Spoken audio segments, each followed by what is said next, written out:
ये रिश्ते की श्री कथा है। शिवानमस्तुभ्यं। हर हर महादेव। कितना इस कथा में विचित्र पूज्य कथा है देवघर की, जरा मिश्रा जी ने सुनिएगा। बहुत अच्छी शायद बात कही है। कथा को बाबा पूरी वैद्यनाथ की सुनिए तो कथा आपने आपको सुनी कि नहीं सब सुनी लोगों हमको नहीं विश्वास मालूम, हो पर जाएगा। आज अगर मौका मिला है तो इस कथा को जरूर सुनो। क्या रिश्ता था मां कौशल्या जी ने सुकौशल जी और अमृत प्रभा जी, कौशल्या जी के पिताजी और माता जी ने कौशल्या जी को शंकर की आराधना करना सिखाया था।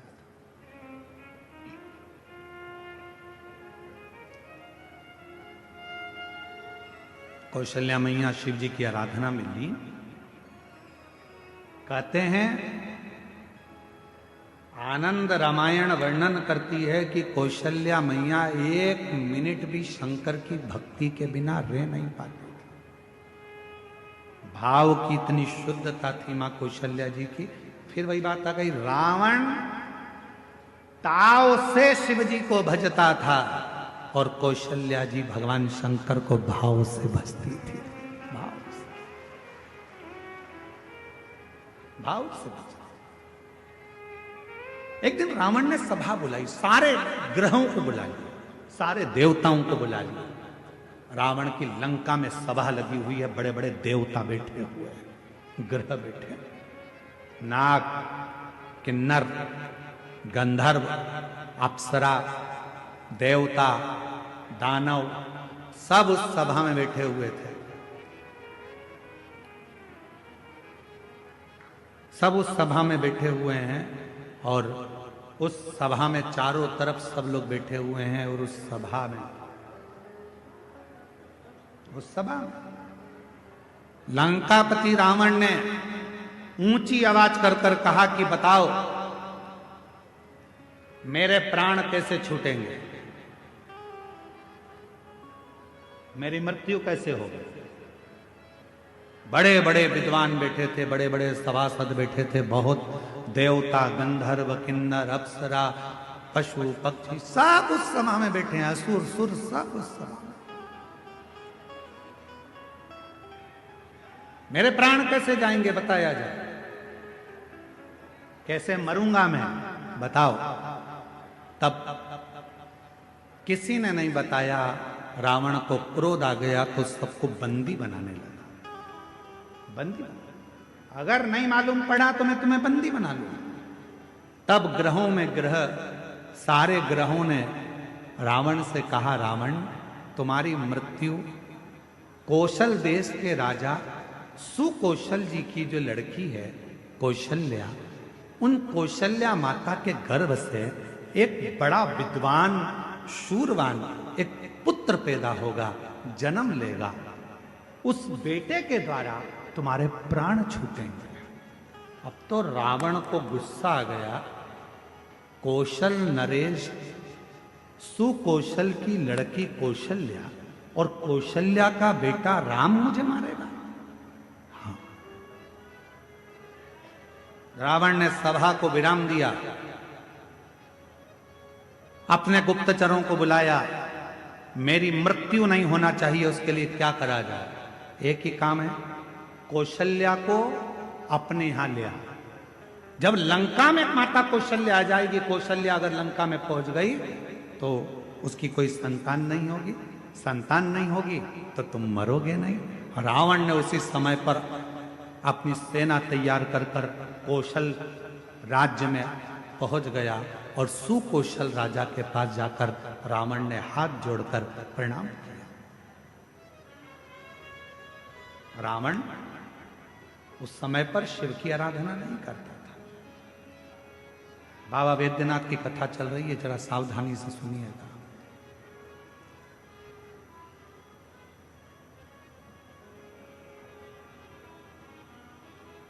रावण उस समय शिव की आराधना नहीं करता था। सुकौशल जी ने देखा कि लंका का राजा रावण आया है, बड़ा प्रबल वीर, लंकेश आइए। कैसे आना हुआ? सुकौशल जी ने जब पूछा तो रावण ने कहा कि हमको आपकी बेटी कौशल्या चाहिए। आप अपनी पुत्री कौशल्या को लंका ले जाने की आदेश दे। सुकौशल जी मुस्कुराकर बोले कि बेटी हमारी है, पर हमारी बेटी की आज्ञा के बिना हम कोई निर्णय नहीं ले सकते, कोई नहीं।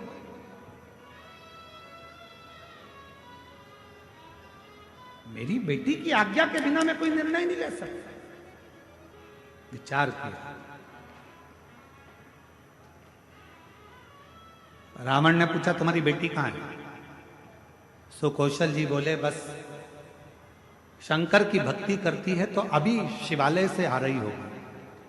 जो सामने से बेटी को आते हुए देखा तो कौशल्या इतनी सुंदर थी माता कौशल्या, इतनी सरल थी माता कौशल्या। शिव का जो भक्त होता है उसमें सहजता, सरलता, नम्रता अपने आप दिखती है, उसको दिखाया नहीं जाता। सरल, शिव जैसा भोला, शंकर जैसा सहज। लंकापति रावण ने कौशल्या जी को देखा तो कहा आप ही कौशल्या? हाँ। सुकौशल जी की बेटी हो? हाँ। हम आपको लंका ले जाने के लिए। मुझे लंका? हाँ। कौशल्या जी कहने लगी मैं तो लंका नहीं जाऊंगा, मैं लंका नहीं जाऊंगा। रावण कहने लगा तुम मुझे जानती नहीं हो कौशल्या, अगर तुम मेरे साथ नहीं चली तो मैं दबाव के साथ तुम्हें लंका ले जाऊंगा। इतने में कौशल्या जी के मुख से निकल गया लंकापति रावण सुन, तुम मुझे ले जाने की बात करता है, अगर बन सके तो तेरी लंका में एक बार उस कैलाशपति को ले जाकर बता दे तो कौशल्या लंका में प्रवेश कर जाए। तू एक बार उस कैलाशपति को तेरी लंका में ले जाकर बता दे तो ये मां कौशल्या जी कर रही हैं कि ये कौशल्या तेरी लंका में प्रवेश कर जाएगी। रावण हंसकर बोला वो कैलाश पर रहने वाला शंकर, वो शंकर। अगर तुम बोलती कि विष्णु जी को लेकर जाओ तो बड़ी बात थी, तुम कहती कि ब्रह्मा जी को लेकर जाओ तो बड़ी बात थी, शंकर जी तो मैं अभी उनको लेकर आ। और रावण गया देवाधिदेव महादेव की आराधना में बैठ गया, साधना में बैठ गया। शिव जी प्रसन्न नहीं हुए। अब बताओ भाव में बैठा था कि ताव में बैठा था? भाव में नहीं बैठा ना, काय में बैठा था? ताव में। अब मैं ले जाकर मानूंगा। लग गया रावण पीछे। शंकर भगवान प्रसन्न नहीं हुए, तब रावण को लगा कि ऐसे नहीं मानेंगे। रावण ने अपना शीश काट कर देना प्रारंभ कर दिया।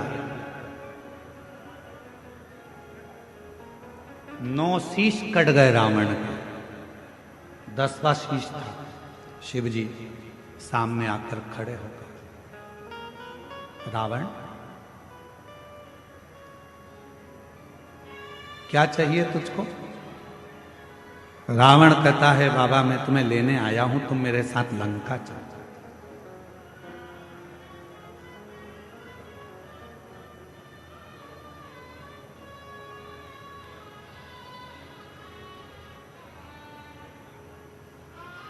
शिव जी कहने लगे ऐसे तो मैं लंका जा नहीं सकता, मैं लंका ऐसे जा नहीं सकता, चलना तो पड़ेगा। रावण जिद पर अड़ गया। तब देवाधिदेव महादेव ने मां पार्वती जी से जाकर कहा कि लंकापति रावण मुझे लेने के लिए आया। शिव जी कहते हैं कि मैं नहीं जा सकता, मैं जानता हूं, पर पार्वती तुम बताओ क्या? जगत जननी जगदम्बा पार्वती जी ने कहा प्रभु आप इस कैलाश को छोड़कर, इस भूमि को छोड़कर आप लंका नहीं जाओगे। तब भगवान शंकर जी ने कहा कुछ तो करना पड़ेगा। पार्वती जी कहती हैं आप जानो क्या करना है। शिव जी ने रावण से कहा मैं खुद तो नहीं जा सकता, पर मेरा ये स्वरूप एक शिवलिंग के रूप में तुझे देता हूं, तू इसको लेकर चल जा, तू लेकर चल। शिवलिंग मेरा स्वरूप है, लेकर जा। रावण कहने लगा ठीक है, आप अपना शिवलिंग दे दीजिए। शंकर भगवान का प्रतिबिंब स्वरूप शिवलिंग शिव जी ने उठाकर रावण को दे दिया और रावण से कहा, सुन रावण, ये शिवलिंग तू जहां रख देगा उठने वाला नहीं, ले जा इसको। सूचना मिल गई मां पार्वती को। पार्वती को सूचना मिल गई कि शिव जी एक लिंग की आकृति में रावण के साथ लंका जा रहा है। रावण के साथ लंका, शिवलिंग। पार्वती की आंखों से जल बहने लगा। शिव जी ने पूछा, पार्वती तू रो रही है, तेरी आंखों में जल भरा है? हां। क्यों? जो मेरे हृदय में विराजमान था वो आज शिवलिंग की आकृति धारण कर कर लंका जा रहा है। ये शिवलिंग तो मेरा दिल है, मेरे हृदय में शिवलिंग है, और तुम उसको लंका भेज रहे हो।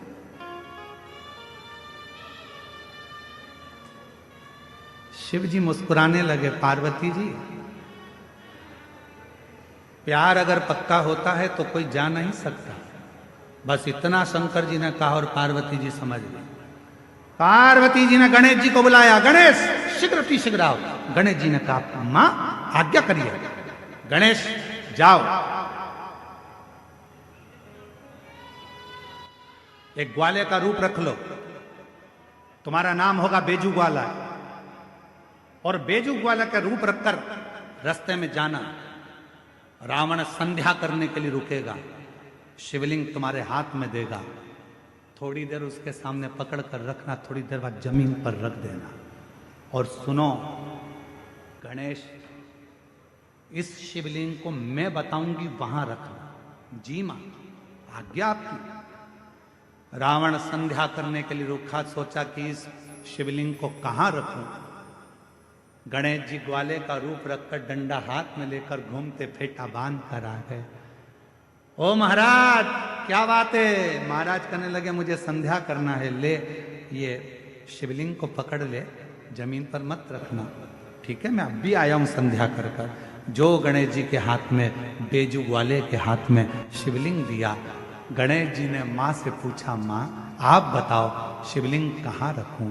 माता पार्वती ने कहा, जब मैं सती बनकर जन्मी थी, जब मैं सती बनकर जन्मी थी, ये शिवलिंग मेरे हृदय में बसता है। जब मैं सती बनकर जन्मी थी, मेरे पिता दक्ष प्रजापति के यज्ञ में पहुंची थी और यज्ञ कुंड में मैंने प्राणों को त्याग दिया था। मेरे पति शंकर भगवान ने मेरा शरीर कंधे पर धारण कर तांडव किया था। भगवान विष्णु ने सुदर्शन चक्र उठाकर मेरे शरीर के 51 टुकड़े कर दिए थे। वो टुकड़े में से एक हृदय इसी भूमि पर गिरा है, उस हृदय के मध्य में ये शिवलिंग ले जाकर रख दे, बस वहीं में बैठे। उस हृदय के मध्य में ये शिवलिंग रखाना चाहिए।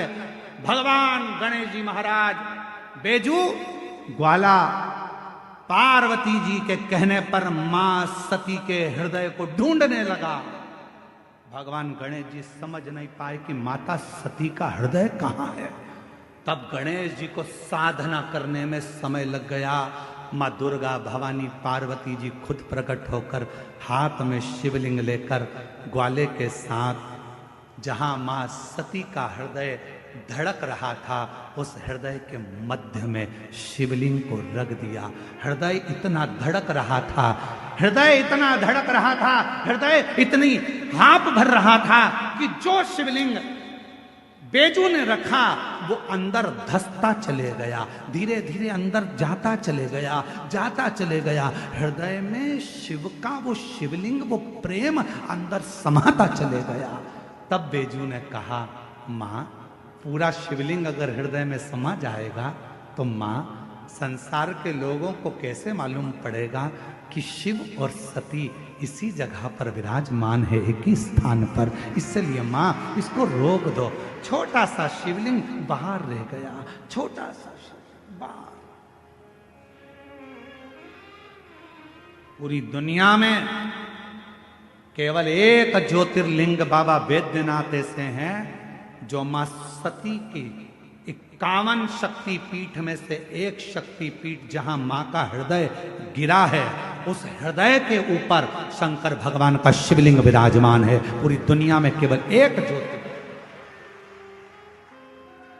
पूरी दुनिया में केवल एक ज्योतिर्लिंग है जहां मां सती के हृदय पर शंकर जी का शिवलिंग विराजमान है। शिवलिंग, इसलिए इसको शक्ति पीठ कहते हैं। शिव शक्ति की पीठ है। रावण आया,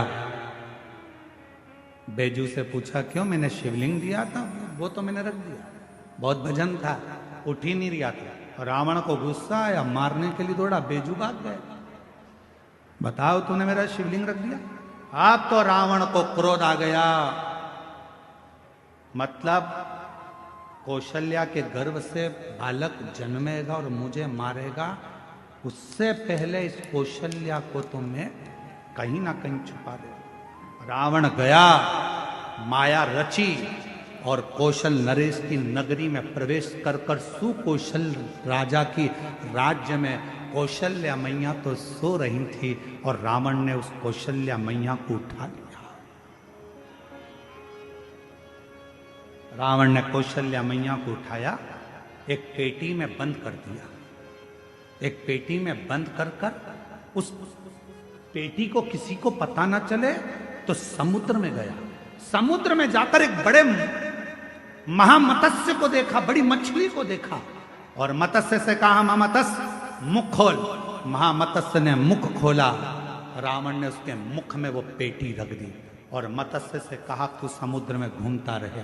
ये कौशल्या किसी को मिलने वाली नहीं, इतनी मछलियों में कौन जानेगा कि कौन सी मछली के मुंह में कौशल्या जी। प्रमाण कर। महामत्स्य जा रहा था, मछली जा रही थी, इतने में एक बड़ी, उससे भी बड़ी मछली महामत्स्य सामने आ गई। उससे उस मछली का झगड़ा होने लगा। झगड़ा होने लगा तो इस बड़ी मछली ने मुंह फाड़ा। मुंह फाड़ते से कौशल्या जी की वो पेटी समुद्र में गिर गई। गिरते गिरते वो पेटी एक टापू पर पहुंच गई। उस टापू पर पहुंची जहां पर राजा दशरथ पार्थिव शिवलिंग का पूजन कर रहे थे और उनको वो पेटी दिखी। पेटी को खोला गया, सुंदर कन्या दिखी। पूछा, तुम कौन हो? मैं कौशल राजा की बेटी हूं। कौशल राजा के यहाँ कौशल्या को पहुंचाया। कौशल राजा ने अपनी बेटी कौशल्या का विवाह दशरथ जी के साथ कर दिया और तब राम जी का सहज कहा। शिव की आराधना करने वाले को शिव की आराधना करने वाला मिलता, शिव की साधना करने वाले को शिव की साधना करने वाला मिलता। जो भगवान शिव को भजता है उसे शिव का भक्त ही प्राप्त होता। 12 ज्योतिर्लिंग में एक ज्योतिर्लिंग ऐसा है,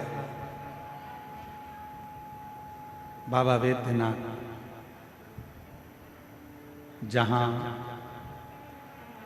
मां जगज्जननी अंबा मां सती के हृदय पर ही शिवलिंग विराजमान है। शक्तिपीठ भी है और बाबा का ज्योतिर्लिंग भी है। एक बार जोरदार ताली बजाकर बाबा की इस पवित्र धरा को नमन करें।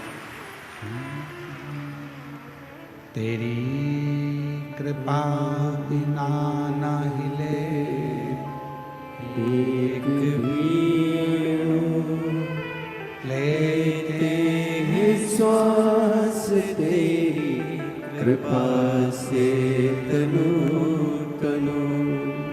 बखान क्या करूं मैं राखों के डेरे का, चपटी बबूत में खजाना कुबेर का।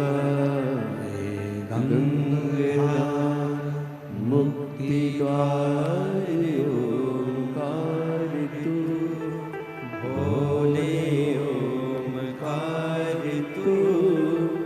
आयो शरण तिहार शंभु तार तार तू। भगवान कहीं ना कहीं कोई ना कोई पुण्य आपका और हमारा जरूर हुआ होगा। जो मार्गशीर्ष मास में जिस माह में भगवान शंकर के ज्योतिर्लिंग का शिवलिंग का प्रागट्य हुआ है, ऐसे महीने में आप और हम देवघर में बैठकर शिव महापुराण की पवित्र कथा का तत्व ग्रहण कर रहे हैं। ये आपका और हमारा कोई पुण्य है।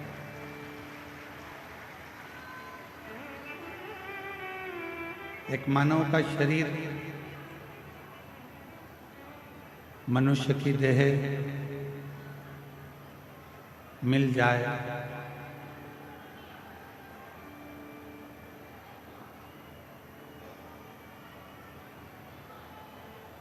और मानव शरीर प्राप्त हो भी जाए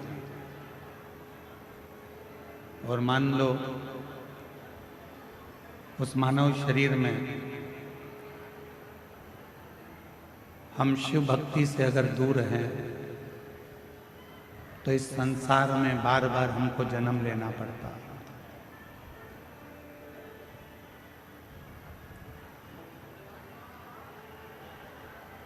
बार बार हमको जन्म लेना पड़ता है।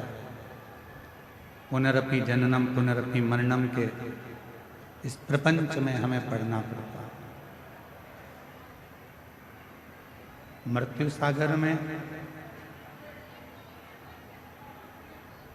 यदि मानव देह का जन्म मिला है, मनुष्य शरीर मिला है और मानव शरीर यदि प्राप्त हुआ है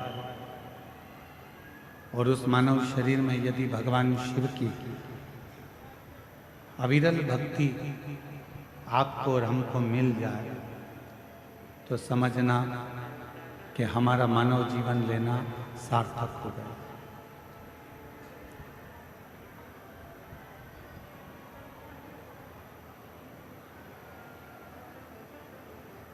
पूरी दुनिया का, पूरे संसार का, पूरी दुनिया का लोग, पूरी दुनिया का भक्त, पूरे संसार का भक्त इस पवित्र पावन देवघर की भूमि पर जल चढ़ाने के लिए आते हैं।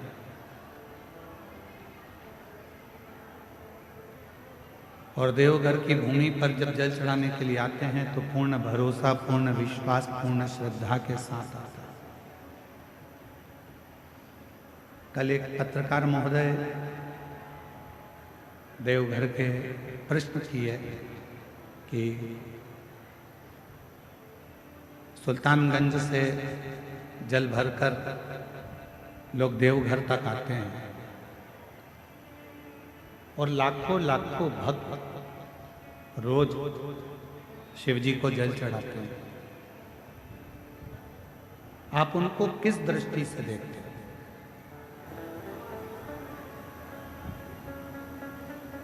हमने निवेदन किया उन पत्रकार महोदय से कि पहले तो देवघर में अगर श्रावण महीने में आप जल चढ़ाने के लिए आ रहे हो, श्रावण के महीने में अगर आप देवघर में जल चढ़ा रहे हो, श्रावण के महीने में आप कावड़ भर रहे हो, तो इतना ध्यान जरूर रखें कि संसार के मनुष्य में दम नहीं है कि वो 100-150 किलोमीटर दूर से गंगा जल भरकर भगवान शंकर को चढ़ाने के लिए आ जाए। ये उसकी सामर्थ्यता नहीं है। ये वो नहीं चढ़ा सकता।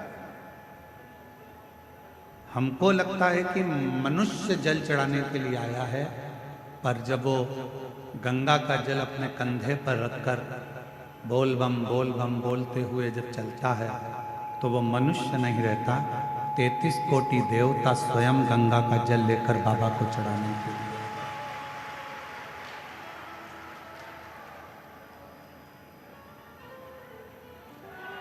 और उसके मुख पर हमेशा भगवान शिव का ही नाम रहता है। पूरी दुनिया में कोई एक ऐसा तीर्थ बता दो जिसका नाम घर से जुड़ा हो।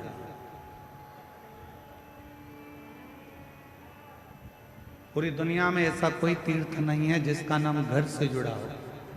केवल एक तीर्थ है, वो देवघर है, जो घर से जुड़ा हुआ है।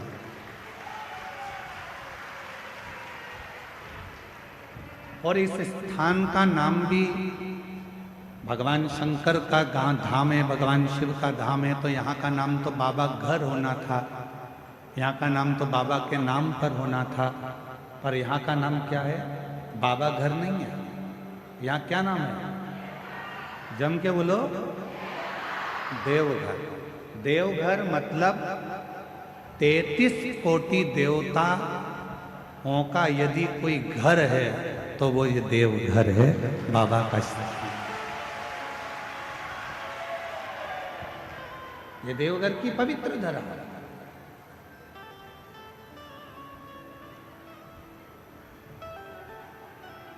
अब आपसे एक निवेदन करें, जरा उत्तर दीजिएगा।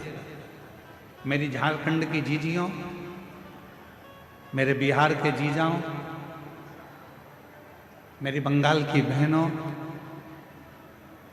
मेरे छत्तीसगढ़ की भांजियों, आज इस जगह पे पूरे प्रदेश, जितने आसपास के प्रदेश हैं, सारे प्रदेश यहाँ आए हुए हैं। इसलिए आप सबको नमन करता हूँ, प्रणाम करता हूँ।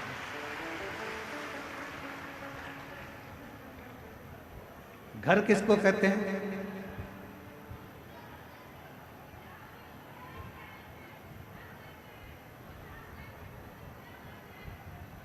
शिव महापुराण की कथा कहती है, घर किसको कहते हैं? जहां पर हमारे माता पिता रहते हैं। फिर वो एक किराए का भी मकान है तो वो भी घर कहलाता है। जहां माँ बाप रह रहे हैं, जहां माता पिता रह रहे हैं, उसको घर कहा गया। तो किसी ने इंद्रदेव से पूछा कि इंद्रदेव ये बताओ, गरुण वरुण सारे देवता मिल मिलकर सब देवघर जा रहे हैं, वैद्यनाथ जी की पावन धरा पर जा रहे हैं, ऐसा क्यों? तो कहा वो घर है। किसका घर? तो कहा सारे देवताओं का घर, क्योंकि वहां जगत के माता पिता स्वयं भगवान शिव और सती उस भूमि पर भगवान शंकर पार्वती के साथ विराजमान। भगवान देवाधिदेव महादेव स्वयं माता सती के साथ विराजमान।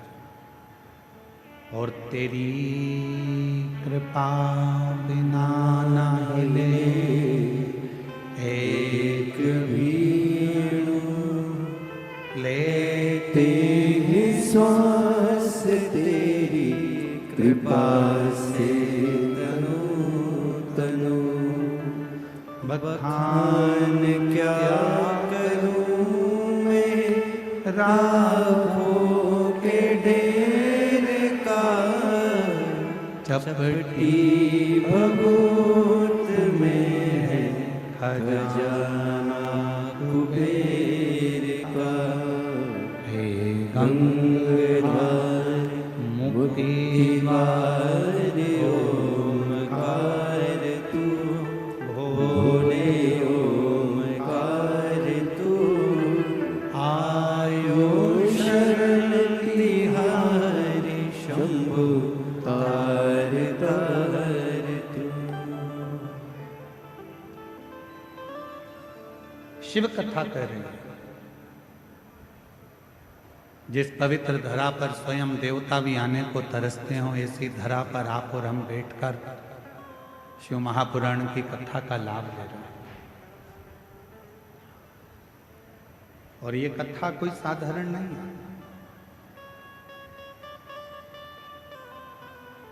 आप अपनी बुद्धि में, अपने चित्त से ये निकाल देना कि आप कथा सुनने के लिए गए।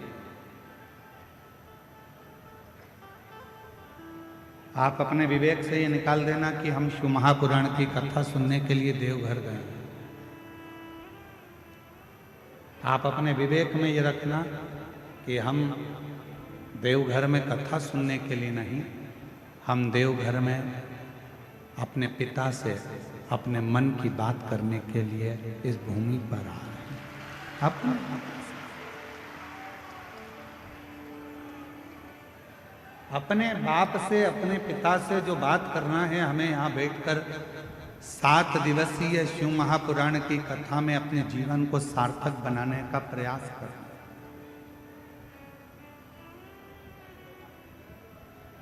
और इन 7 दिन में हम बाबा से अपने मन की बात कैसे कह सकते हैं और अपना दिल की बात बाबा से कहकर अपनी झोली कैसे भर सकते हैं, ये आपको सीखना। पड़ोसी शोर मचाएगा, पड़ोसन कुछ बोलेगी, पीछे खड़ा हुआ व्यक्ति कुछ बोलेगा, उस समय पर उसके पांव पड़कर कहना मुझे कथा सुन लेने दो, बहुत दूर से आई हूँ बाबा के धाम में कथा सुनने के लिए। 3 घंटे की कथा में से आधा घंटा आशीष जी ले लेते हैं, 2.5 घंटा मिलता है। उस 2.5 घंटे में मुझे मेरे बाबा से बहुत कुछ कहना है और मेरे बाबा की बहुत कुछ सुनना है, जिससे 3 महीने के अंदर मेरा बाबा मेरा दुख काट देगा और फिर मेरा मन आनंद, ये कहना है। और यहाँ कथा केवल शिव की नहीं होगी, यहाँ कथा केवल भगवान शंकर की नहीं होगी, यहाँ कथा माता सती की भी, शिव की भी और माँ गंगा की भी, तीनों का क्रम इस कथा में चला।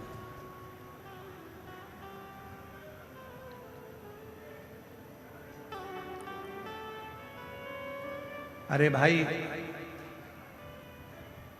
देवघर भूमि तो वो भूमि है जहां पर वर्णन किया जाता है कि देवघर में बाबा बाबा सब कहे पर माई कहे ना कोई, जो एक बार माई कहे देवघर में वही होई।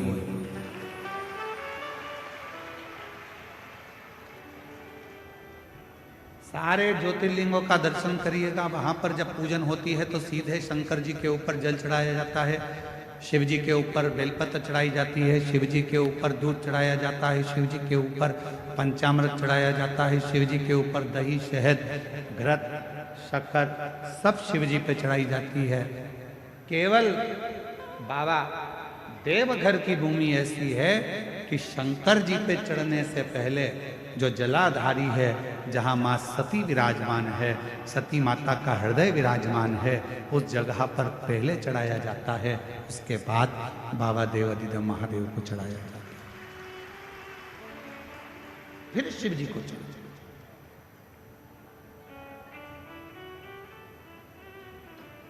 फिर भगवान शंकर विराजमान। शिव कथा कर रही है। जन्म लेना एक मनुष्य का कब सार्थक है, जब वो भगवान शंकर की अविरल भक्ति में डूबे।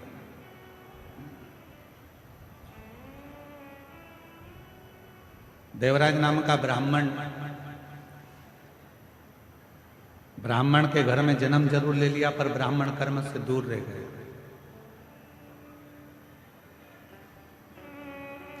आपका जन्म लेना तब सार्थक है जब आप जन्म लेने के बाद आप भगवान की अविरल भक्ति में लग गए। शिव महापुराण की कथा कभी नहीं कहती कि आप अपना घर छोड़ दो, परिवार छोड़ दो, नाते छोड़ दो, रिश्ते छोड़ दो, या अपना काम धंधा छोड़ दो, या अपना व्यापार छोड़ दो। शिव महापुराण की कथा तो हमेशा एक बात कहती है कि अपना कर्म करते रहो, काम करो, व्यापार करो, व्यवसाय करो, नौकरी करो, धंधा करो, बिजनेस करो, सब कुछ करो, अपने परिवार में रहो, कुटुंब में रहो, पर साथ में जितना समय मिल जाए उसमें से थोड़ा सा समय निकालकर भगवान देवाधिदेव महादेव की अविरल भक्ति करते रहो। एक लोटा जल बाबा को चढ़ाते। शिव की अविरल भक्ति को धारण करते रहो।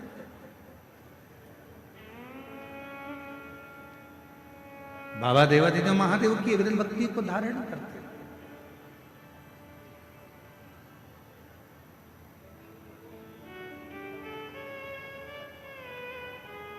कोई तुमसे कह भी दे कि अपना घर छोड़कर मंदिर में जाकर बैठ जाओ तो बिल्कुल मत बैठना, कह देना सीहोर वाले बाबा ने मना करा, हम तो नहीं बैठते। कोई तुमसे कहे कि पूरा घर छोड़कर गंगा जी के घाट पर जाकर बैठ जाओ, बिल्कुल मत बैठना, कह देना महाराज ने मना करा, हम तो नहीं जा सकते। कोई कहे कि तुम बैरागी बन जाओ, कोई कहे तुम सन्यासी बन जाओ, कोई कहे तुम तपस्वी बन जाओ, कोई कहे कि तुम साधक बन जाओ, कह देना हमारे बस की बात नहीं है, क्योंकि हम कलिकाल में जन्म लिए हैं। और इस कलिकाल में हम अगर घर के अंदर रहकर भी भगवान का यदि मुख से 2 क्षण में भी श्री शिवाय नमस्तुभ्यं कह लेंगे तो हमारी मुक्ति निश्चित है। ये शिव महापुराण की कथा, हमारा मोक्ष निश्चित है।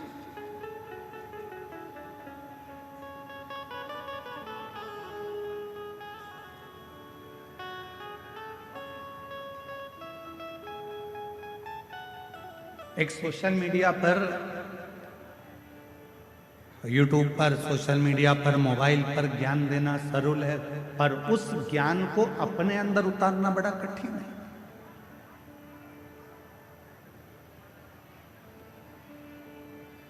स्वयं की जिंदगी में उतारना बड़ा कठिन है।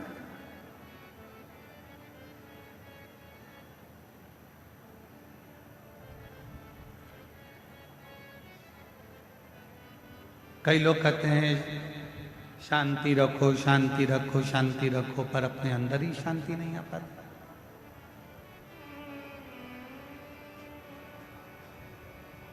अब यहाँ इतने कथा सुनने के लिए मेरी जीजियाँ, मेरे जीजा, मेरी बेटियाँ, बेटा, मेरी माताएं, मेरे बुजुर्ग माता पिता इस पवित्र कथा में आए हैं।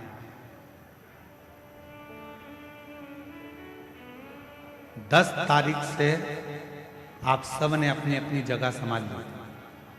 बोलो सही है कि गलत है? 10 तारीख से जगह संभाली है और 14 तारीख से कथा चालू हो रही है। और हमको सूचना मिली कि कल 13 तारीख को रात्रि को 11 बजे ये पूरे पंडाल फुल हो चुके थे और लोग रोडों पर बैठना प्रारंभ कर दिए थे। देखा नहीं? किसके लिए आए हो? सीहोर वाले महाराज के लिए नहीं।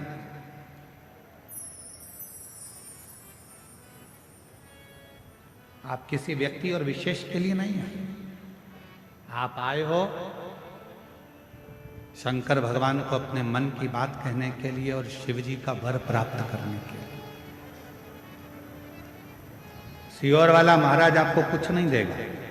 आप गलत फहमी में मत रहना कि सीहोर वाला महाराज आपको कुछ दे देगा, कुछ नहीं। हमारी सामर्थ्यता नहीं है कि हम दे सकें, पर मेरे देवघर वाले बाबा की इतनी सामर्थ्यता है कि दुनिया का सारा सुख आपको दे सके।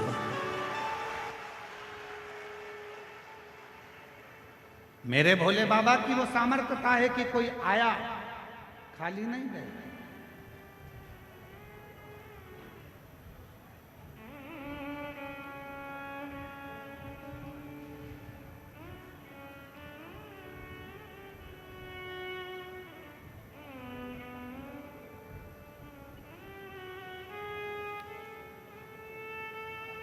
मैं सांसद महोदय जी से एक बात कहूँगा, डॉक्टर निशिकांत जी दुबे जी से। दुबे जी, यहाँ एक जमशेदपुर की जीजी खड़ी है, ये खड़ी है, ये जमशेदपुर में कथा करा अकेली, और इन्होंने कहा गुरुजी हमारे जमशेदपुर में हम कथा तो करा लेंगे पर इतने लाखों भक्तों का हम भोजन नहीं करा पाएंगे। हमने इन दीदी से कहा कि तुम वेद बाबा देव घर जाओ और वहाँ पे पीला चावल देकर वहाँ का एक चावल उठाकर ले आना और एक बेलपत्री लाकर एक छोटा सा टेंट लगाकर वहाँ रख देना। तुम ना हलवाई करना, ना तुम अनाज रखना, बाबा देवघर वाला आएगा और पूरा भंडारा कर कर जाएगा। और पूछो उनसे, सांसद जी ये दीदी ने एक छोटा सा टेंट लगाया, माँ ना हलवाई करा भोजन बनाने वाला और ना भंडारे की तैयारी करी, बस लिख दिया भोजनशाला। और कोई बाहर से एक टीम आई 15 लोगों की हलवाईगिरी करने के लिए, ना जाने कहाँ से आई थी और कहाँ से गाड़ी भरा भरा कर चावल आता गया, अन्न आता गया और भंडारा चालू हो गया और कथा चलती रही। आज तक इस बहन को भी नहीं मालूम कि भोजन किसने बनाया था। आज तक इस बहन को भी नहीं मालूम कि भोजन लाया कौन था, अन्न कौन लाया, सामान कौन लाया, चूल्हा किसने जलाया, भट्टी कौन ने जलाई, किसने मिठाई बनाई, किसने चावल बनाया, किसने भाजी बनाई, किसी को नहीं मालूम। अब ये बहन एक दिन सीओर आकर बोली कि गुरुजी वहाँ भोजन बनाने के लिए क्या आपकी टीम आई थी? हमने कहा नहीं, हमारा बाबा आया था और वो बनाकर गया और सब ने। यहाँ किसी की सामर्थ्यता नहीं है।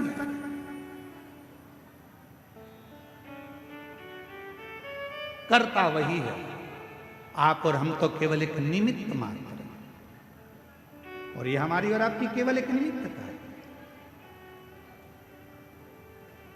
आज हमारे सांसद जी जब आए तो उन्होंने एक ही बात की, गुरुजी हम बाबा की आज्ञा से, देवघर वाले बाबा की आज्ञा से कथा सुनने के लिए एक दिन के लिए हम यहाँ पहुंचे। और अभी आपने माइक पे भी कहा कि 7 दिन कथा चलेगी, मैं कहीं पर भी रहूंगा पर कथा वहां पर रहकर सुनूंगा। अर्थात आप वहां पर रहकर कथा नहीं, हमारे देवघर वाले बाबा आपके साथ रहकर शिव महापुराण की कथा को श्रवण करें। शिव तत्व शंकर की ओघड़दानी की कृपा, ये पुण्यता अपने जीवन। और मेरी झारखंड की दीदियों, मेरे बिहार की जीजियों, मेरे आसपास के सभी जीजा जीजियों, मेरी बेटियों, मेरी माताओं, मेरे बुजुर्ग माता पिता, याद रखना शंकर भगवान को जरूर आपने 2-2 लोटा जल चढ़ाया होगा, इसलिए शिव महापुराण की कथा यहां पहुंच गई। ये पुण्य ही आपका। और यजमान परिवारों, तुम्हारे 4 लोटा जल दोनों हाथों से चढ़ाया है, इसलिए बाबा ने यहां कृपा कर। और मैंने तेरे ही भरोसे बाबा, तेरे ही भरोसे हवा बिच उड़ती जावागी बाबा, डोर तो छड़ीना में कटली जावागी। भोले मैं तेरी पतंग शंभो, मैं तेरी पतंग हवा बिच उड़ती जावागी बाबा, डोर तो चढ़ीना में कटी जावागी।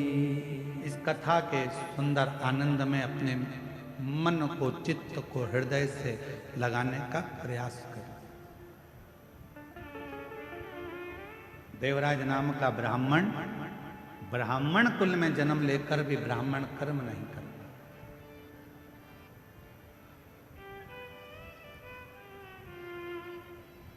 मानव का देह मिल जाए और मानव का देह प्राप्त कर भी यदि हम अच्छा कर्म ना कर पाए तो हमारा जीवन बेकार।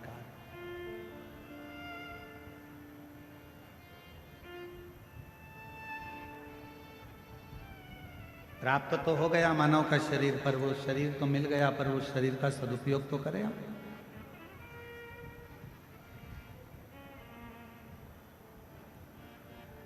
कोई 5 दिन के लिए, कोई 7 दिन के लिए, कोई 3 दिन के लिए, कोई 2 दिन के लिए, कोई 4 दिन के लिए इस कथा के पंडाल में आया।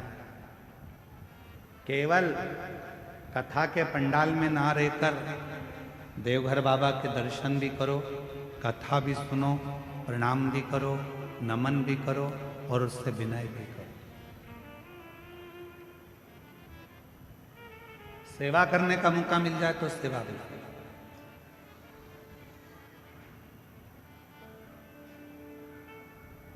जैसा समय मिले उसके अनुसार कार्य करो। क्या देगा बाबा, कितना देगा बाबा, ये उसके ऊपर निर्भर करता है। किसी के यहां काम करते हो तो वो कुछ दे ना दे, पर कुछ ना कुछ कचौड़ी दे देगा, समोसा दे देगा, पानी दे देगा, कुछ ना कुछ देता है। उसी तरह कोई कोई तनख्वाह भी देता है।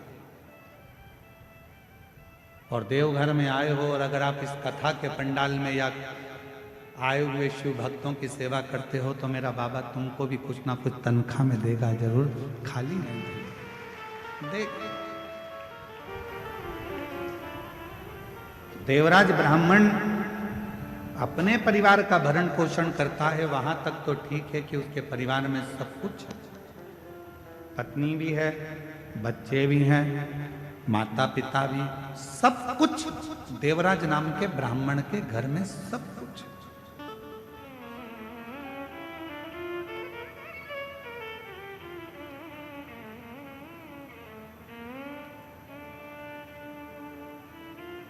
पर कोई संगति, एक संगत, अच्छे की संगत मिल गई तो जिंदगी बना देती है, और अब बेकार की संगत मिल गई तो जिंदगी बिगाड़ देती है। एक हमारे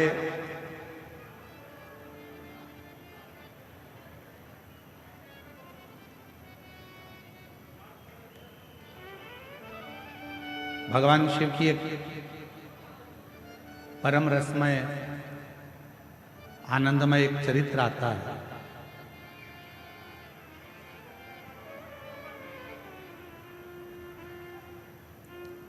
जम्मू कश्मीर में, जम्मू से लगभग 130 किलोमीटर की दूरी पर एक महादेव का मंदिर है जिसका नाम है शुद्ध महादेव। कौन सा महादेव है? जम के बोलो, शुद्ध महादेव। आवाज नहीं आई, फिर से बोलो, शुद्ध महादेव। जम्मू से लगभग 130 किलोमीटर की दूरी पर विराजमान है शुद्ध महादेव, जम्मू कश्मीर। ये संगत के महादेव, जरा ध्यान दीजिएगा। इस कथा को हम क्यों सुना रहे हैं? क्योंकि संगति का असर क्या होता है। और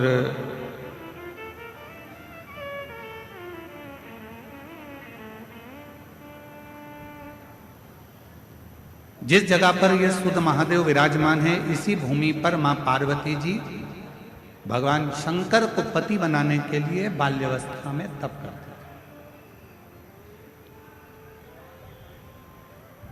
अम्मा जगतजननी अम्बा जगदम्बा की तपस्या वहां चलती रहती है।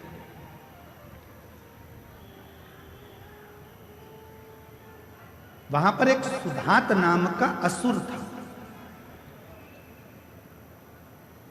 और वो सुधात नाम का जो असुर था, जब मां जगतजननी तप करती थी तो सुधात उस स्थान पर आता था और मां जगतजननी के तप का दर्शन करता था। वो शिव को नहीं जानता, वो भगवान शंकर का स्मरण नहीं करता था, वो ना शिव को जानता था, ना शंकर का भजन करता था, ना शंकर का स्मरण करता था, ना शंकर का मंत्र जाप करता था, ना शंकर जी का गुणगान करता था। वो सुधात असुर केवल जहां पर पार्वती जी बैठकर तप करती थी उस भूमि पर आकर पार्वती जी को देखता।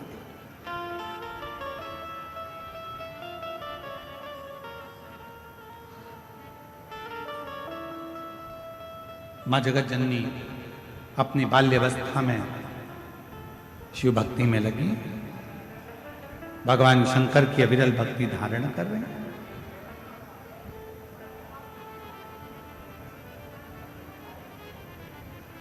अविरल भक्ति में मां जगतजननी खोई। अब सुधात ने एक बार विचार करा, सुधात असुर ने विचार करा कि ये है कौन। तब स्मरण करके उसने पता करा कि यह हिमालय राज की बेटी पार्वती है, और बालू मिट्टी का शिवलिंग बनाकर, बालू का शिवलिंग बनाकर, मिट्टी का शिवलिंग बनाकर शंकर जी की आराधना कर, शिव की आराधना, भगवान शंकर की अविरल भक्ति को धारण कर। पार्वती जी को नहीं मालूम कि मुझे कौन देखता है, पार्वती जी तो अपने भजन में लीन रहती हैं, शिव की भक्ति में डूबी रहती हैं। श्री शिवाय नमस्तुभ्यं, श्री शिवाय नमस्तुभ्यं, श्री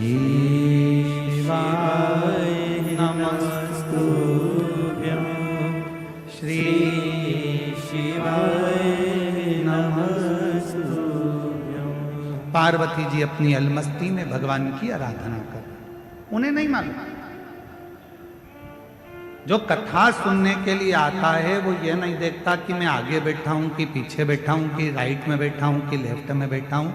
उसका तो एक ही तत्व है कि कहीं पर बस माइक की आवाज आ जाए, कहीं पर भी बैठकर मैं कथा सुनूंगा, मेरे कानों में अगर ये शिव महापुराण की कथा अंदर चली गई और जिस जमीन पर बैठकर मैं कथा सुनूंगा, जब आरती हो जाएगी, आरती होने के बाद जब मैं उठूंगा, उस जमीन की रज को, मिट्टी को जब मैं अपने मस्तक से या मेरे शरीर में जो दुख है, तकलीफ है, वहां लगाऊंगा, तो वो सोच कर जाता है कि मेरा दुख उस समय पर समाप्त तो होगा ही, ये निश्चित है। और कोई पूछे कि सीवर वाला महाराज बोलता है कि जहां कथा बैठकर सुन रहे हो, उठोगे, आरती होने के बाद जब वहां से जाओगे, वहां की मिट्टी को अपने मस्तक चढ़ा कर जाना या उस मिट्टी को नमन कर कर जाना, ये कहां लिखा? तो इस सुधात असुर की कथा में, मां जगत जननी की कथा में, सुत महादेव की कथा में इसका वर्णन आता है। स्कंद पुराण में भी इसका वर्णन, स्कंद पुराण में भी सुत महादेव का वर्णन आता है। और जब भी आप जम्मू कश्मीर घूमने के लिए जाएं,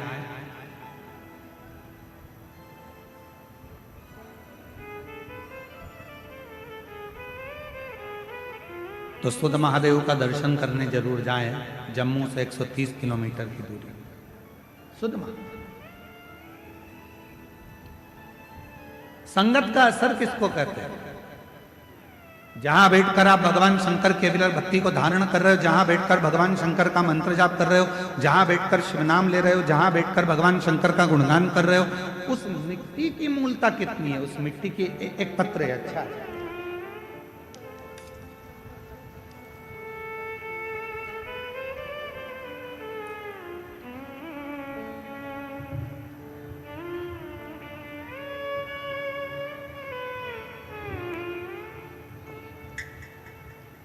मैं करुणा सिंह, पति संतोष कुमार सिंह, मेरा घर कल्याणपुर रोड, मंगेर का निवासी हूं। पत्र को एलईडी पर पढ़ाएंगे, आस्था चैनल पर भी पत्र चलेगा। यहाँ की टीवी से कर रहा हूं। मैं करुणा सिंह, पति संतोष कुमार सिंह, मेरा घर कल्याणपुर रोड, मंगेर का निवासी हूं। गुरुजी, भोले बाबा का मैं क्या बखान करूं, उनकी महिमा का अपरंपार। कहीं बैठी हो तो हाथ हिला सकती हैं। करुणा सिंह, पति संतोष कुमार सिंह, मेरा घर कल्याणपुर रोड, मंगेर का निवासी है। कहीं बैठे हो तो हाथ हिला सकते हैं। आप ही हैं? ऐसा एक बार हाथ हिला। हाँ जी, आ जाइए। एक बेलपत्र ले जाना, आ जाओ। धीरे धीरे आइए साइड से। भोले बाबा की महिमा का मैं क्या गुणगान करूं गुरुदेव? किसी के कहने पर टीवी के पास बैठकर 5 साल से शिव पुराण की कथा सुन रही हूं, और 2 कथा पंडाल में जाकर सुनी। एक खगड़िया, दूसरा मधेपुरा के पंडाल में कथा सुनी। गुरुदेव, बाबा से केवल एक ही चीज के लिए जाती थी कि मेरी बेटी बहुत मेहनत कर रही है, उसका गवर्नमेंट जॉब लग जाए। जितने जितने महाराजों को पत्रिका दिखाई, सबने मना कर दिया था कि इसकी सरकारी नौकरी नहीं लगेगी, इसके भाग्य में नौकरी नहीं है। तब मैंने कथा के 5 कथा जब टीवी पर सुनी तो ऐसा सुना कि पंडाल में बैठकर जो मांगा जाता है बाबा उसको देता है। तो मैंने भी विचार करा कि कथा के पंडाल में बेटी के साथ बैठकर कथा सुनूंगी और वहां की मिट्टी को सिर चढ़ाकर विनय करूंगी। और बेटी और हम कथा के पंडाल में बैठकर निवेदन करें। आपने कथा में कहा था कि अपनी मेहनत को 4 गुना बढ़ाओ, इतना परिश्रम करो कि रात दिन एक कर दो, और फिर आखिरी में शहद बेलपत्र लगाकर शिव को चढ़ाकर चले जाओ। बाबा लाज जरूर रखता है, और वही हुआ। आज बाबा की कृपा से पंडाल में कथा सुनने का फल क्या मिलता है। आज मेरी बेटी का बिहार पुलिस में सिलेक्शन हो गया। मैं बाबा को यहाँ नमन करने के लिए आया। 9 मई 2025 की मेरिट लिस्ट में बाबा ने निकाला। मेरी बेटी का मैं फोटो भी लगा रही हूँ साथ में। शिव की कृपा किसको है, शंकर की उदारता किसको है, शिव तत्व किसको है। और जो जैसी भावना लाया वो ऐसा ही फल पाया। नहीं खाली उसे लौटाया, वो मन ही मन हर्षाया। और कर दिया माला काशी वाले ने लुटा दिया भंडार। काशी वाले ने आप जिस भावना से जो इच्छा रख कर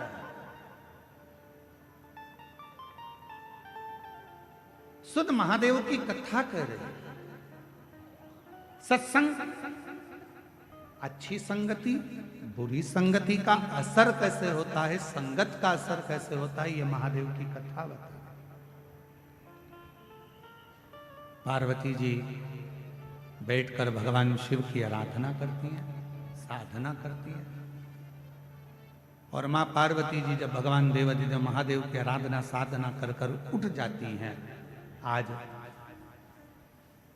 सुधात असुर ने विचार करा, जरा जहां ये लड़की बैठकर, ये कन्या बैठकर आराधना करती है, वहां की मिट्टी को जरा मैं थोड़ा सा लगा कर देखता हूं। उस मिट्टी को लगा कर कितना फल है मिट्टी का, जरा ध्यान दीजिएगा। जरा जहां बैठकर आप कथा सुन रहे हो, 7 दिन शिव महापुराण की कथा जहां चल रही है, उस भूमि का, उस मिट्टी का कितना प्रभाव,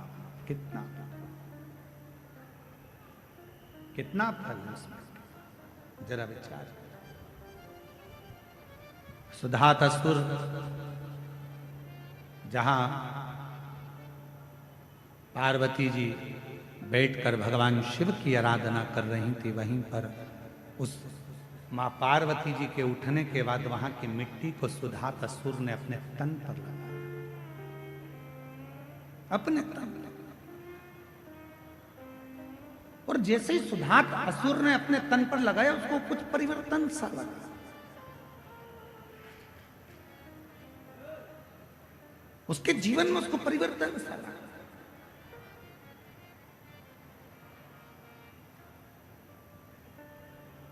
क्या मिलेगा, कैसे मिलेगा, क्या प्राप्त होगा, कब प्राप्त होगा और कैसे प्राप्त होगा, ये शिव जानता है। सुधात असुर ने नियम बना लिया कि अब ये कन्या जब तप कर कर उठेगी, साधना कर कर उठेगी, ये कन्या जब भगवान शंकर का पार्थिव पूजन कर कर उठेगी, तो वहां की मिट्टी को मैं जहां बैठूंगा वहां रखूंगा, जहां सोऊंगा वहां रखूंगा। और उस मिट्टी का संग उसके जीवन में होने लगा। उस मिट्टी का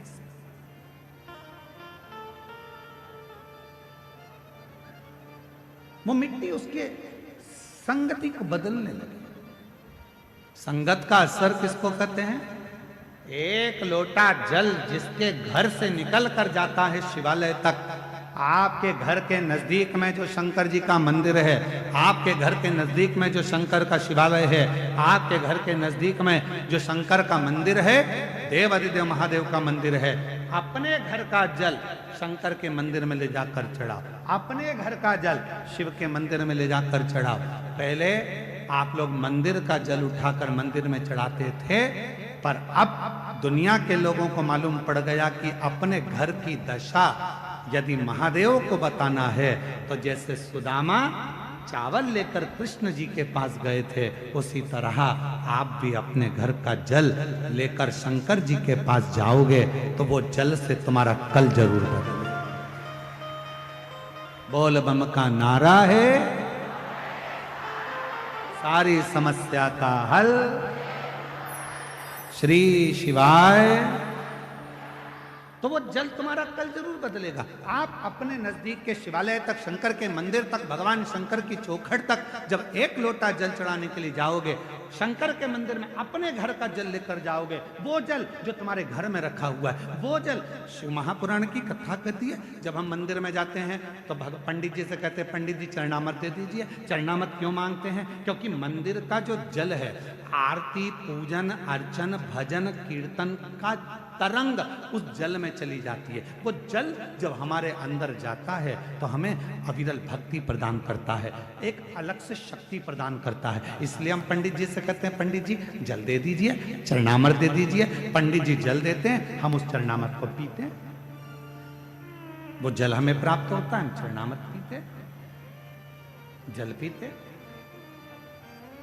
तो आखिर लोग पूछते हैं, महाराज जी एक लोटा जल सारी समस्या का हल, ये कैसे हो सकता है? उसका एक कारण है, मंदिर में रखे हुए जल को जब ब्राह्मण देवता पंडित जी हमारे हाथ में चरणामत जान कर देते हैं, उस जल को हम पीते हैं तो हमारी अकाल मृत्यु जैसे टलती है, अकाल मृत्यु का हरण हो जाता है। उसी तरह जब हमारे घर में मटके में, हंडे में, पानी की टंकी में जो पानी भरा रहता है, जल भरा रहता है, और हम एक लोटा जल उसमें से भर कर लेकर जाते हैं, तो दिन भर हमारे घर में जो चर्चा होती है, दिन भर हमारे घर में जो तकलीफें होती है, दिन भर हमारे भीतर जो दुख तकलीफ होती है, हमारे मन की बात हमारे घर के पानी के हंडे में, तरंगों में चली जाती है। और जब हम लोटा भरकर जल शिव को चढ़ाते हैं तो शंकर जी हमारे उस जल से समझ जाते हैं कि इसको तकलीफ कितनी है, और बाबा दुख मिटाना प्रारंभ कर देते हैं, बाबा कष्ट मिटाना प्रारंभ कर देते हैं। इसको दुख कितना है, तकलीफ कितनी है, कष्ट कितना। और शंभु शरणे पड़ी मांगू घड़ी रे घड़ी दुख काटो दया करीन दर्शन आपो। ओ शंभु शरण पड़ी बोलो बोलो घड़ी रे घड़ी दुख काटो दया करी दर्शन आपो। कई लोग पूछते हैं, एक लोटा जल सारी समस्या का हल, एक लोटे जल से समस्या कैसे मिट सकती है, एक लोटे जल से दुख कैसे मिट सकता है, एक लोटे जल से तकलीफ कैसे मिट सकती है? हम निवेदन करेंगे, एक लोटा जल चढ़ा कर देखिए। जब आप चढ़ाना प्रारंभ करेंगे और पूर्ण विश्वास, भरोसे के साथ देवाधिदेव महादेव को जब एक लोटा जल चढ़ाएंगे, निश्चित है जो घर में रखा जल है, उस जल में आपके विचार, आपकी सोच, आपका मन उस जल में गया होता है। क्या घर में चल रहा है, वो जल में तरंगे पड़ी होती हैं, और वो जल जब शिव जी को चढ़ता है तो मेरा बाबा आपके धीरे धीरे दुख हरना प्रारंभ कर देता है, तकलीफ हरना प्रारंभ कर देता है, दुख हरता है।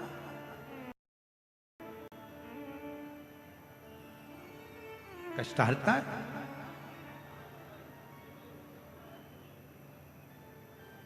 सुधात नाम का असुर, जहां पार्वती जी, जहां मां जगतजननी जगदम्बा अम्बा मां पार्वती जी जहां बैठकर तप करती थी, वहां की मिट्टी को वो अपने तन पर धारण कर, सुधात असुर। अब लोग कहते हैं मिट्टी से ऐसा हो सकता है क्या, दुख मिट सकता है क्या, तकलीफ मिट सकती है? क्यों नहीं, क्यों नहीं मिट सकता? एक असुर जो देवताओं को परेशान कर रहा है, एक असुर जो गंधर्वों को परेशान कर रहा है, एक असुर जो अप्सराओं को परेशान कर रहा है, एक असुर जो सबको कष्ट दे रहा है, और केवल मां जगतजननी के उठने के बाद उस मिट्टी को वो अपने तन पर धारण कर लेता है, तो उसकी जिंदगी में इतना बदलाव हो जाता है कि वो शंकर की भक्ति की ओर जुड़ता चले जाता है। जुड़ कितना फल है। जिस घर में से एक लोटा जल देवाधिदेव महादेव को चढ़ाने के लिए निकलता है, घर के अंदर से एक लोटा जल निकलकर जब शंकर के मंदिर में जाता है, उसी समय पर 3 दोष उसके घर के समाप्त हो जाते हैं। पहले नंबर का, घर के अंदर से जल गया तो वास्तु दोष समाप्त हो गया। दूसरे नंबर पर, घर के रसोई घर में मटके में, हंडे में, टंकी में से जल गया तो पितृ दोष शांत हो गया। और तीसरे नंबर पर, घर के अंदर से जब हम जल लेकर निकलते हैं, अपना दरवाजे से बाहर निकलते हैं शिव को जल चढ़ाने के लिए, तो काल सर्प दोष समाप्त हो जाता है। ये 3 दोष उसी क्षण समाप्त हो, ये 3 दोष उसी पल समाप्त हो जाते हैं। ये 3 दोष अपने आप उसी क्षण समाप्त हो जाते हैं। कोई तुमसे कहते कि तेरे घर में वास्तु दोष है, तुम्हारी ये बाथरूम गलत बनी है, सीढ़ियां गलत बनी है, छत गड़बड़ हो गई, सीढ़ियां गड़बड़ हो गई, ये गड़बड़ हो गया, वो गड़बड़ हो गया। लोग कह दे तुमसे कि तुम ये गड़बड़ है, वो गड़बड़ है, वो गड़बड़ है, उससे कह देना सारा गड़बड़ भले हो, पर मुझे पूर्ण भरोसा है जब एक लोटा जल लेकर मैं शंकर जी के मंदिर में जाऊंगी तो सारे दोष अपने आप मिटते चले जाएंगे।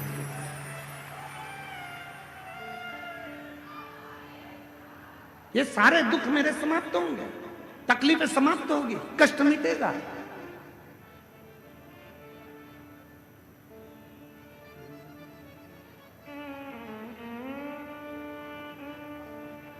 वो दुख समाप्त होगा, वो कष्ट मिटेगा, वो तकलीफ मिटेगी।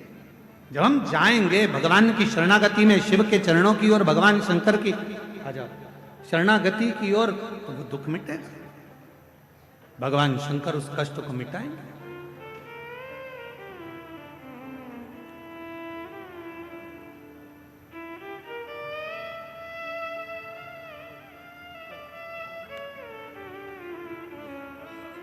बधाई और बाबा की कृपा दृष्टि। अब ठीक है बाबा, सब साथ में।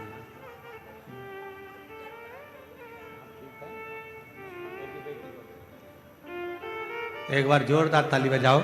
बेटी की सरकारी नौकरी लगी है। पति का पांव की हड्डियां चूर चूर हो गई थी, डॉक्टर ने ऑपरेशन का भी मना कर दिया था कि ये पांव कभी ठीक नहीं होगा, पर देवाधिदेव महादेव की कृपा से आज चलकर यहां तक आए हैं। एक बार जोरदार ताली बजाकर साथ। शिव तत्व शंभु क्या नहीं कर सकता। आप शिव से एक संबंध जोड़ने का प्रयास करिए। शिव से, भगवान देवाधिदेव महादेव से एक संबंध जोड़ने का प्रयास।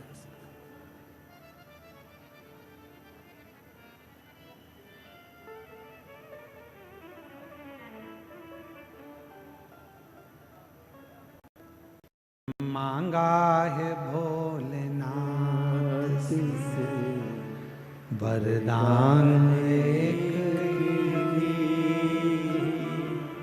मांगा है भोलेनाथ से वरदान एक, तेरी कृपा बनी रहे जब तक है जिंदगी, तेरी कृपा बनी रहे जब तक है जिंदगी। मांगा है भोलेनाथ से वरदान एक, आप भी बोलो। मांगा है वरदान, तेरी कृपा बनी रहे जब तक है जिंदगी, तेरी कृपा बनी रहे जब तक है जिंदगी। मांगा है भोलेनाथ से वरदान एक, मांगा है भोलेनाथ से वरदान में जब तक रहूं तेरी कृपा बनी रहे। मेरे जीवन के सारे दुख, सारी तकलीफ, सारा कष्ट, सारी बीमारी सब तू है, सब।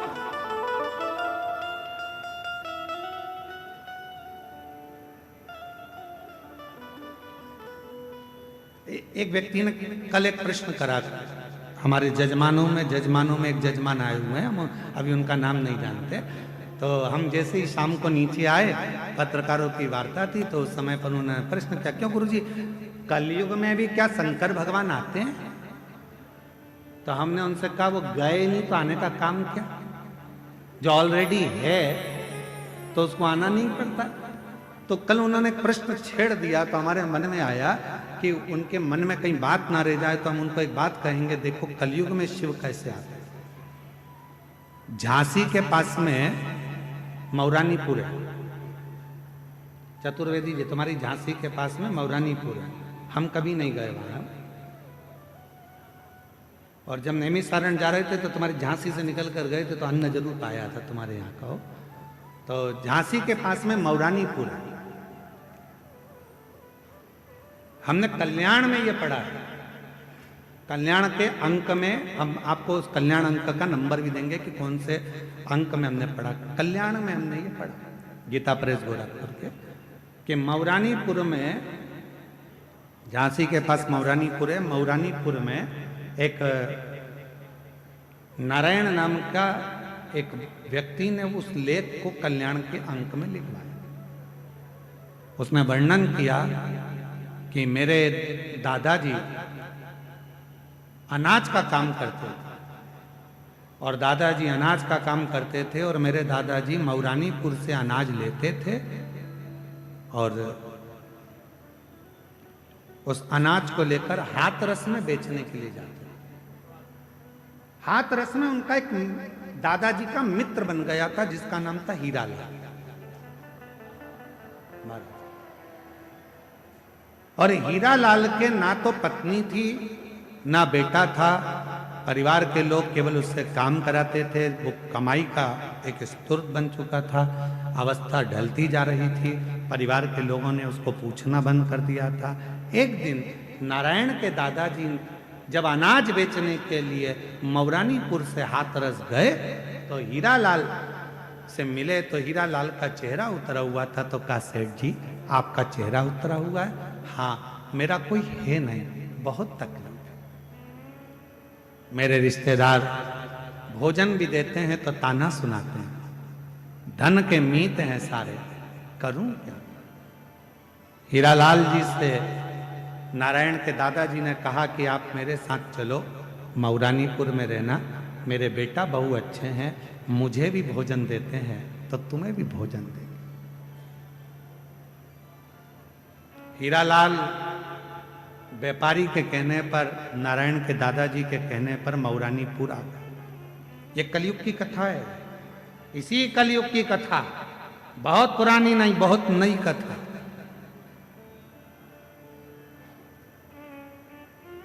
हजारों वर्ष पुरानी नहीं है,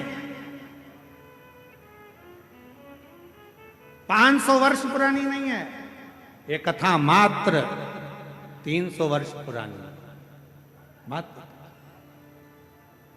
हीरालाल को लेकर आ गए, हीरालाल अपना सामान ले आया, पैसे ले आया, उसको बहुत सम्मान देने लगे हीरालाल। उसको लोग सब घर के जितने भी परिवार के लोग थे, दद्दाजी दद्दाजी दद्दाजी दद्दाजी कहते और उसको सम्मान। हीरालाल के पास में जो पैसा था, आधे पैसे का तो हीरालाल ने नारायण की माता जी के जेवर बनवा दिए, और आधे पैसे का हीरालाल ने एक मंदिर बनवा दिया शंकर जी का, क्योंकि वो शिव की आराधना करता था, शंकर का उपासक था, शिव भक्ति का।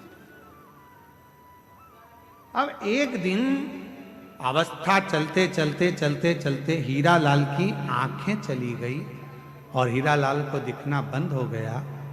घर के लोगों ने कहा, दादाजी प्रयागराज में मेला भराया है माघ का, आप नहीं चलोगे?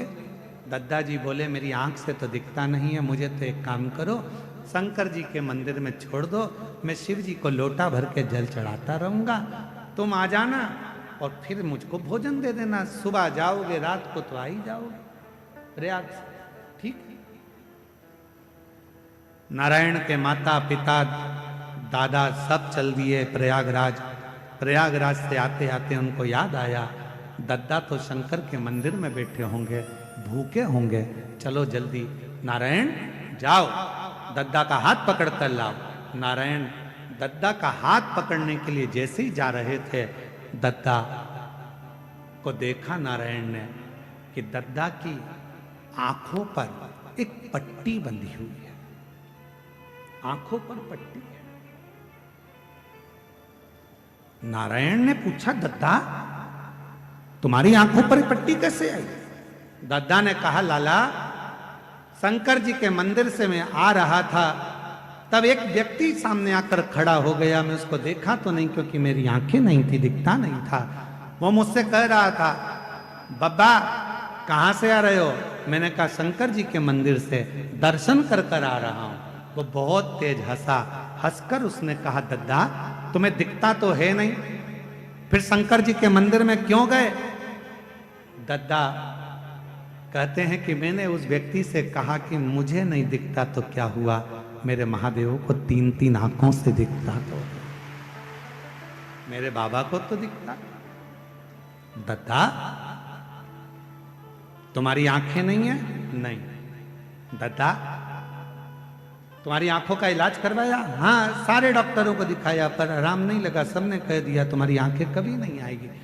इतने में उस व्यक्ति ने कहा, दद्दा मैं बहुत बड़ा वेद हूं, तुम कहो तो तुम्हारी आंखों का इलाज कर सकता हूं, पर उसमें इलाज करने में लगभग 5 दिन लगेंगे। मैं तुम्हारी आंखों पर आज थोड़ा सा मल्लम लगाकर पट्टी बांध देता हूं और 5वें दिन मैं तुम्हारी आंख को खोलकर उसका ऑपरेशन करवा दूंगा, अगर तुम चाहो तो। दद्दा कहने लगे, अच्छी बात है, लगा दो मल्लम। मल्लम लगाया, पट्टी बांधी। नारायण बेटा उस व्यक्ति ने पट्टी बांधकर चले गया। अब वो 5 दिन बाद आएगा, पट्टी खोलेगा, ऑपरेशन करवाएगा, जब तक बंधी रखना। नारायण ने हाथ पकड़ा, दद्दा को ले गए अपने घर। 5 दिन निकल गए, पट्टी बांधने वाला नहीं आया। 6 दिन निकल गए, पट्टी बांधने वाला नहीं आया। 9 दिन निकल गए, पट्टी बांधने वाला नहीं आया। 10वें दिन तो दद्दा को गुस्सा आ गया, ना जाने कौन मुझे पगला बना गया, आंख में बांध गया पट्टी, पहले से तो नहीं थी आंख, ऊपर से बांधी पट्टी। अब इसको कब तक बांधे फिरूं? आज तो पट्टी खोल कर रहूंगा। और दद्दा ने दोनों हाथों से शंकर के मंदिर में बैठकर जो पट्टी खोली तो दद्दा की आंखों से शिवलिंग का दिखना प्रारंभ हो गया। दद्दा की आंख से शंकर का स्वरूप दिख रहा था। बेटा नारायण जल्दी आ, अरे मेरे मित्र को ला, मेरी आंखों से दिखना प्रारंभ हो गया। दद्दा आप तो कह रहे थे पट्टी बांधने वाले ने कहा है कि 5 दिन बाद आएगा, पट्टी खोलेगा, डॉक्टर के यहाँ लेकर जाकर ऑपरेशन कराएगा, तब तुम्हारी आंखों से दिखेगा। मुझे नहीं मालूम वो पट्टी बांधने वाला कौन था, मुझे नहीं मालूम मल्लम लगाने वाला कौन था, मुझे नहीं मालूम मेरी बुझी हुई रोशनी को दिखाने वाला कौन था। मैं नहीं जानता, मैं नहीं पहचानता, कौन जानता। मेरी जीजियों, मेरे जीजाओं, मेरी बेटियों, बेटाओं, मेरी माताओं, मेरे बुजुर्ग माता पिता तुल्य आप विराजमान हो। आपसे निवेदन करता हूं, यह मत सोचना कि आप कथा में आए हो, यह मत सोचना कि आप शिव महापुराण की कथा में पहुंचे हो, यह मत सोचना कि बाबा के देवघर में आप आए हो। आप किसी के घर में जाकर बता दो, नहीं जा सकते। पड़ोसी के घर में घुसकर बता दो, नहीं घुस सकते। जब तक पड़ोसी की आज्ञा ना हो तब तक तुम पड़ोसी के घर में नहीं जाते। मेहमान के घर की आज्ञा ना हो तब तक मेहमान के घर में नहीं जाते।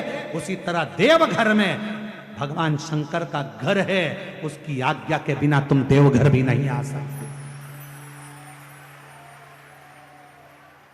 शिव की आज्ञा के बिना देवघर में पांव नहीं रख सकते। अगर देवघर की भूमि पर आए हो, शिव महापुराण की कथा सुन रहे हो, शंकर जी की कथा का रसतत्व ग्रहण कर रहे हो, तो ये तुम्हारी सामर्थ्यता नहीं, मेरे देवघर वाले ने अपना डमरू बजाया होगा और तुम्हें इशारा कर कर झाला देकर बुलाया होगा, तब तुम यहां शिव महापुराण की कथा सुनने के लिए बैठे हो। और किसी के घर में जाते हो तो खाली हाथ वापिस नहीं भेजता। शादी में जाओगे तो लिफाफा जैसे तुम देते हो तो वो विदाई में तुमको रिटर्न गिफ्ट देता है। साड़ी देगा, कपड़ा देगा, मिठाई का डब्बा देगा। बोलो देता है कि नहीं देता? मौसी के घर शादी में गए, भले तुमने दुल्हन को कुछ दिया, दूल्हे को कुछ दिया, पर मौसी के यहाँ से जाओगे तो कुछ तो देगा ना। अरे बोलो तो समझ देगा ना मौसी। मामा के जाओगे तो मामा जी देंगे, दादा दादी। ससुराल जाओगे तो ससुराल वाले देंगे, मायके जाओगे तो मायके वाले देंगे। कुछ ना कुछ विदाई में दिया जाता है। तो तुम देवघर की भूमि पर आए हो, तैयारी कर कर रखना, मेरा बाबा भी बिना विदाई के तुम्हें भेजेगा ना। वो नहीं भेजने वाला, वो साधारण नहीं है, वो शंभु साधारण नहीं है, वो भेजेगा। आए पहुंचे हो, यहां साधारणता में नहीं पहुंचे।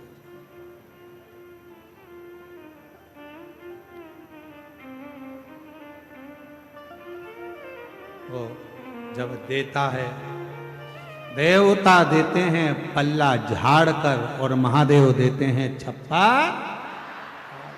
इसलिए तेरे डमरू की धुन सुन के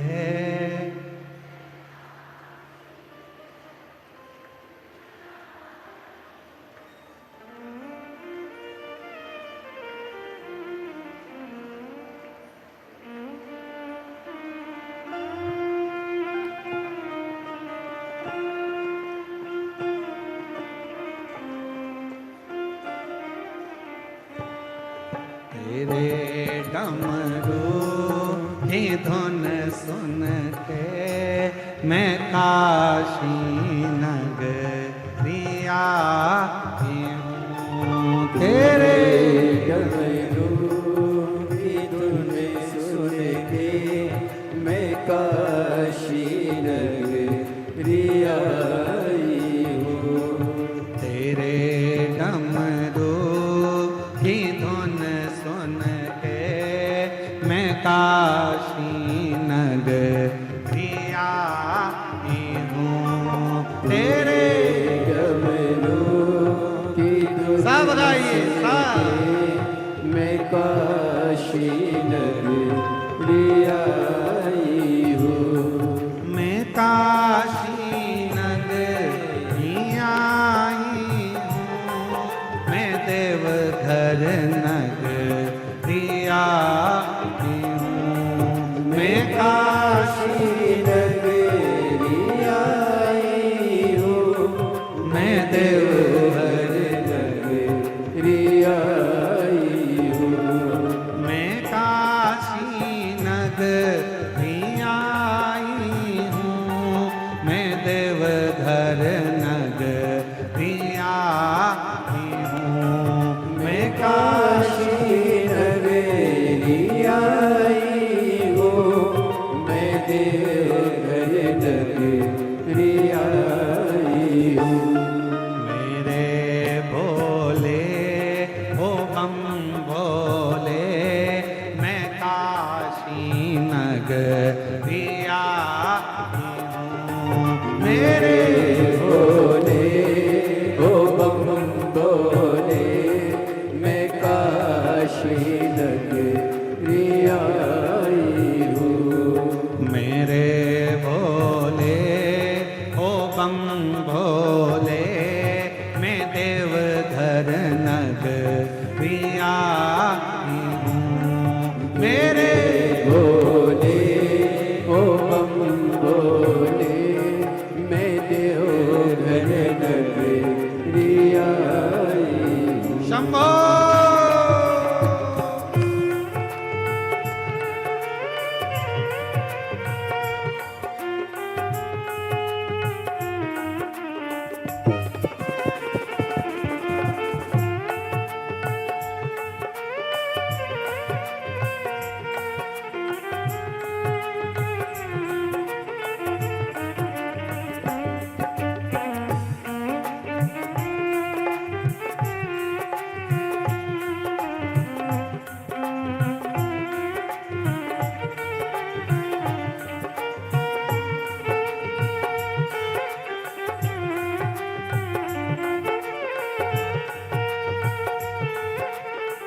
सुना है हमने ओ बोले तेरी काशी में गंगा है।